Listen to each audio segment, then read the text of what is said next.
ট্ৰেইনেৰে কামাখ্যাৰ বিশেষ দৰ্শন। কামাখ্যা দৰ্শন কৰিবলৈ দিব লাগিব 501 টকা। পইচা থাকিলে হ'ব পাৰিব VIP। শক্তিপীঠ কামাখ্যালৈ অহা ভক্তৰ সংখ্যা ক্ৰমাগতভাৱে বৃদ্ধি পাইছে। বিভিন্ন ঠাইৰ পৰা অহা ভক্তসকলে কামাখ্যা দৰ্শনৰ বাবে পুৱতি নিশাৰ পৰাই শাৰী পতা পৰিলক্ষিত হয় মন্দিৰ চৌহদত। এনে সাধাৰণ শাৰীত ৰৈ থকা ভক্তসকলে কামাখ্যা দৰ্শন কৰিবলৈ কেইবা ঘণ্টা অপেক্ষা কৰিব লগা হয়। কিন্তু 501 টকা জমা কৰি VIP টিকট কাটি দৰ্শনাৰ্থীয়ে নিমিষতে বিশেষ কামাখ্যা দৰ্শন কৰিব পাৰিব। সোমবাৰে এই ব্যৱস্থাই মুকলি কৰা হ'ব অনলাইন মাধ্যমত। নাথাকিব অফলাইন ব্যৱস্থা। কামাখ্যা দৰ্শন ব্যৱস্থাপনা অধিক সুসংগঠিত কৰাৰ লক্ষ্য লৈছে মন্দিৰ কৰ্তৃপক্ষই। www.mkdonline.in-ত প্ৰয়োজনীয় তথ্য আৰু অৰিহণা আগবঢ়াই টিকট সংগ্ৰহ কৰিব পাৰিব ভক্ত দৰ্শনাৰ্থীয়ে। 501 টকা দি বুকিং কৰাসকলে বিশেষ কামাখ্যা দৰ্শন কৰিব পাৰিব।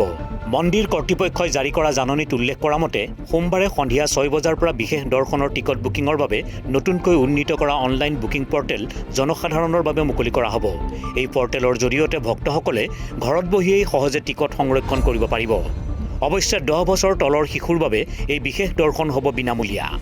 এই বছৰ কামাখ্যা দেৱালয়ত অনুষ্ঠিত হ'বলগীয়া অম্বুবাচী মহাযুগ 22 জুনৰ পৰা আৰম্ভ হ'ব।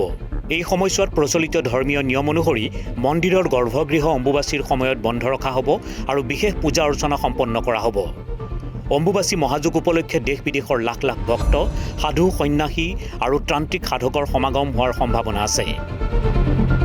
অম্বুবাচী নিবৃত্তিৰ পিছত মন্দিৰ পুনৰ ভক্তসকলৰ বাবে মুকলি কৰা হ'ব। বছৰৰ বিভিন্ন সময়ত লাখ লাখ ভক্তই দেশৰ অন্যতম প্ৰধান শক্তিপীঠ কামাখ্যা দেৱালয় দৰ্শন কৰিবলৈ আহে। ভক্তৰ ক্ৰমবৰ্ধমান উপস্থিতিৰ প্ৰতি লক্ষ্য ৰাখি গ্ৰহণ কৰা এই নতুন ব্যৱস্থাই মন্দিৰৰ সামগ্ৰিক পৰিচালনাত নিশ্চয় ইতিবাচক প্ৰভাৱ পেলাব। অনলাইন ব্যৱস্থাটো আমাৰ কিছু সংখ্যক যাত্ৰীৰ কাৰণে 2020 চনৰ পৰা আমি পৰ্যায়ক্ৰমে আৰম্ভ কৰিছিলোঁ। কামাখ্যা মন্দিৰৰ যাত্ৰীৰ সংখ্যা ক্ৰমাগতভাৱে বৃদ্ধি পাই আহিছে।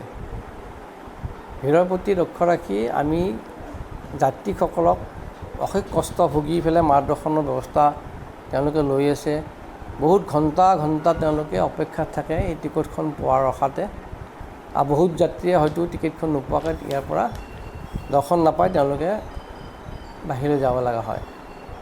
সেই উদ্দেশ্য হাতত ৰাখি আমাৰ মন্দিৰ পৰিচালনা কমিটিয়ে যাতে যাত্ৰীসকলৰ কোনো কষ্ট নহয়, যাত্ৰীসকল যাতে কোনো টিকেটৰ ক্ষেত্ৰত বেমাজেলি নহয়, সেই উদ্দেশ্য ৰাখি আমি এইবেলি 501 টকাৰ যিটো আমাৰ দৰ্শন ব্যৱস্থা আছে, সেই 501 টকাৰ দৰ্শনটো আমি অনলাইন যোগে আমি মন্দিৰ কৰ্তৃপক্ষৰ পৰা এপ এটা দিছোঁ।